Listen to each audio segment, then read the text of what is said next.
ladies and gentlemen, and welcome to the Discriminating Gamer, America's last line of defense against claymation. My name is Cody. Today, the king may be dead, but is the game any fun? Let's take a look!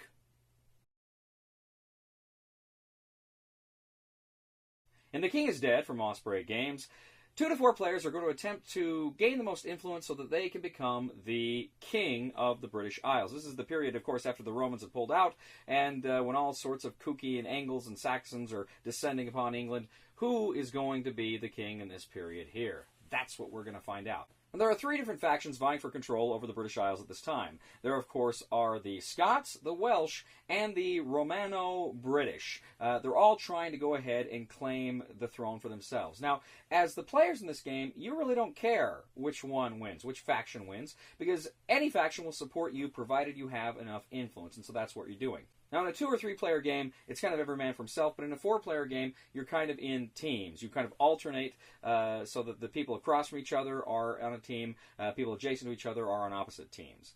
Now, how it works is you set up the board, and on the board you place different colored markers in each of the regions of the British Isles. These markers represent the different factions, the Welsh, the Scots, the Romano-British. And then you are also going to go ahead, and each player is going to take 2 little cubes randomly from a bag for himself. Now, what you're going to do is around the board itself, you're going to lay down 8 different region cards. These are the different regions in the on the board, and that's going to tell you kind of which region you're engaging in a power struggle for first, all the way down to number 8. It will tell you the order in which they're going to come. Now, players also each get 8 action cards. Now, these action cards are identical. Every player has the same 8 cards, but how they play them and when they play them, of course, is going to be very different and lead to some kind of kooky scenarios here. Now, essentially, on your turn, you can play a card, and then you take that action. Now, that action may be to add more cubes to the board. It may be to move some cubes around. It may be to affect areas that are, already controlled, or areas nearby, areas that are already controlled by one of the factions. And you go ahead, you do whatever the card tells you to do. But when you are done, you can take 1 cube from anywhere on the board. Any region, it could be one you just laid down. You take one of those cubes, you add it to your court, your influence court there. Now, after you do that action, you pass. The next person can take his action, the next person, the next person. When it comes back to you, you can pass, and if all 4 people in a row pass, we move on to the next turn, or I can play another card. In theory, I can play all 8 cards on the first round, but that's probably not a very good strategy because you're not going to see how the board's going to evolve. So you go through and you compete for these different regions in this way. Now, after one region has had its power struggle, whichever faction has the most cubes there, then that faction gains control over that region. Now, if there's a tie, the Saxons take it over, and the Saxons are these, of course, evil baddies, outsiders, and they can trigger an endgame early if I think like 4 of these regions fall to the Saxons. But generally, if you can kind of keep it so one faction is going to get more cubes there, then it's good. You just keep moving on.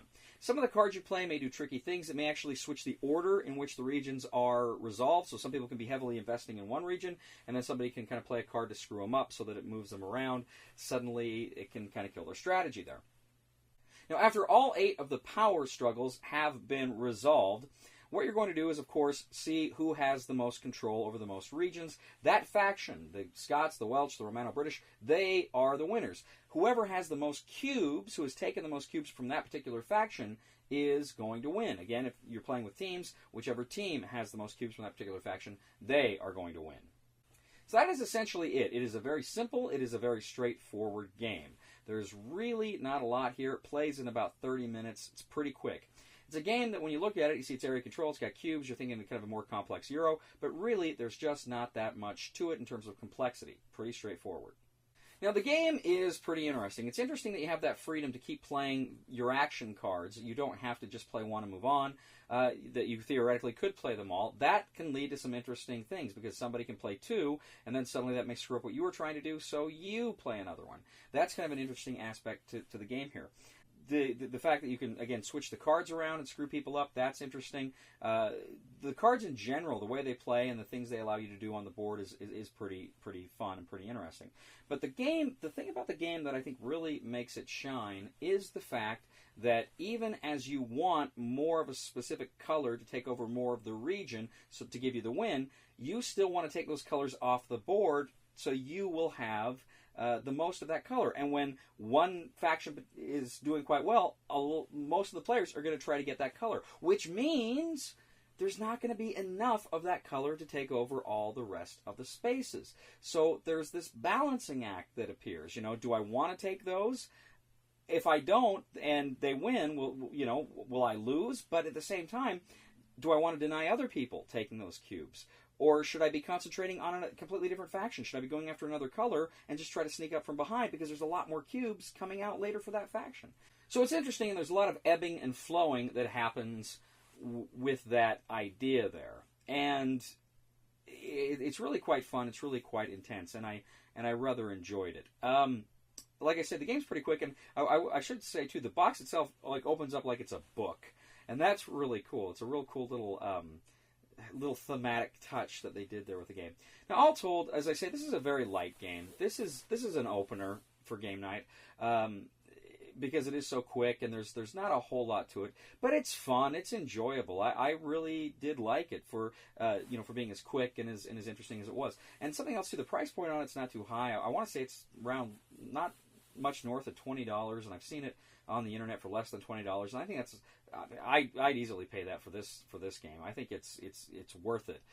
If you like area control games, with a little kind of dash of Euro-ness in there, and it's just interesting. I got a kick out of it. So the recommendation for the discriminating gamer for The King is Dead, or Der König ist tot, is buy it.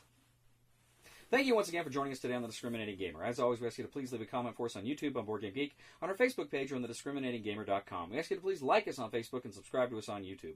We are The Discriminating Gamer. And speaking of claymation, Henry Clay ran for president 4 times. Always a bridesmaid, never a bride, right?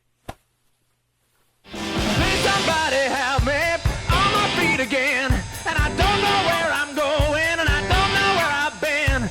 Please somebody help me on the solid ground.